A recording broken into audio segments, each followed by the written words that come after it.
আজি মই আকৌ খোৱাক লৈ ভিডিঅ' লৈ আহিছোঁ, যিহেতু মই খাই ভাল পাওঁ আৰু বতৰো ডাৱৰীয়া আৰু কিবা এটা বনাওঁ। তাৰে কালি ৰাতি কলডিল খাইছিলোঁ, তাৰে ফুল কেইটামান থৈ দিছিলোঁ। ফুলখিনি টাইটটো গুচাই পিনি আৰু ভালকৈ ধুই আপোনালোকে অলপ সময় বইল কৰি ল'ব, কোমল নোহোৱালৈকে।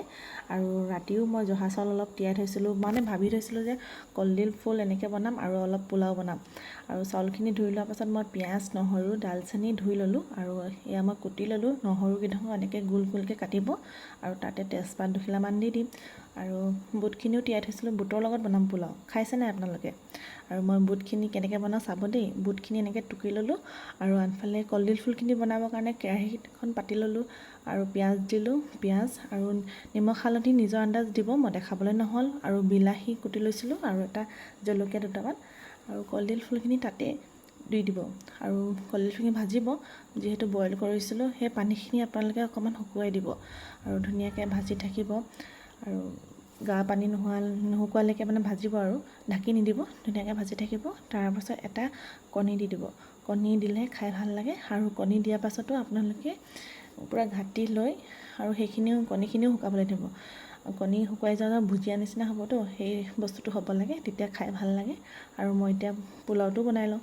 পোলাওত মই দিম ঘি আৰু তেজপাত 3 খিলামান দি দিছোঁ আৰু পিঁয়াজ কাটি লৈছিলোঁ নহয়, সেইখিনি তাতে দি দিছোঁ। আৰু দিয়াৰ পাছত মই পাহৰি গ'লোঁ যে চেনিটো আগত দিব লাগে। মই সদায় এনেকুৱা হয় লৰালৰিত, আৰু মই চেনিখিনি দেখিছেনে, পিঁয়াজ দিয়াৰ পাছতহে মই চেনিটো দিছোঁ। আৰু চেনি দিলেহে পিঁয়াজৰ ৰংটো ধুনীয়া আহে।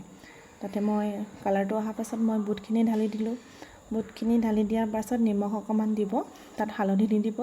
পোলাওত যিহেতু হালধি নিদিয়ে, আৰু সেইটো কাৰণে তাত আৰু ৰঙাকৈ ভাজি ল'ব। ভাজি লোৱাৰ পাছত নহৰু কুটি লৈছিলোঁ গোল গোলকৈ, সেইকেইডোখৰ তাত দি দিব।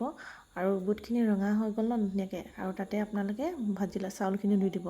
চাউলখিনি দি চাউলখিনি ব্ৰাউন কালাৰ নোহোৱালৈকে আপোনালোকে ভাজি থাকিব।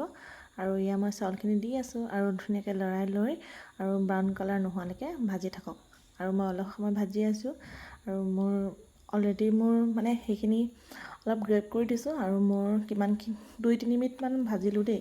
আৰু এয়া ব্ৰাউন কালাৰ হৈ গ'ল নহয়। ব্ৰাউন কালাৰ হৈ যোৱাৰ পিছত মই আৰু চাউলখিনি যিহেতু ৰাতি তিয়াই থৈছিলোঁ, সেইকাৰণে পানী বেছি দিব নালাগে, এমগমান দিলে হয় চাউলখিনি জোখলৈকে।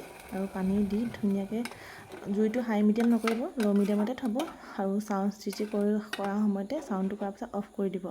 আৰু মই ইমান গৰমে গৰমে বাতিটো দি লৈছোঁ নহয়, হাতখন পুৰি গৈছে। আৰু এয়া মোৰ পোলাও অলৰেডি হৈ গ'ল, বুট দিয়া পোলাও। আৰু এফালে কলডিল ফুলৰ, আৰু খাই যে কি মজা লাগিব, ডাৱৰীয়া বতৰ হয়নে?